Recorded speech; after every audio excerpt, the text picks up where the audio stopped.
Today I'm taking with the Vive headset cable 2.5.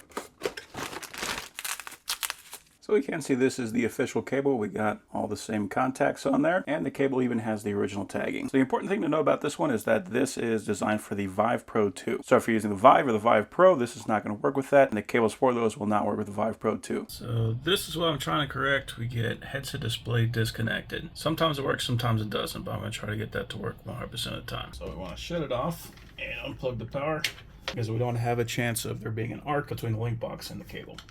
And for the headset, I'm just going to take off the face cover. And there's a little piece of plastic right here, so the cable is hidden behind that. And it should just unsnap. So you can see it's kind of hooked in by there, and another little hook right there. Then we can unplug that from the headset and pull that out from the holder.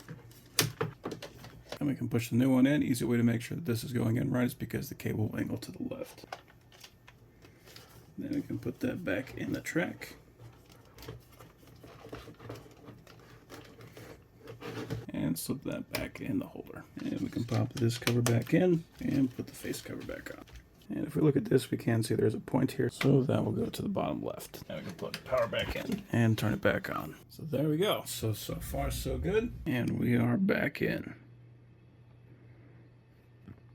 So what I'm noticing right now is I used to have a lot of problems with the screen going black, sometimes the screen resetting. That hasn't happened at all, so I believe this cable solved the problem. So that is excellent.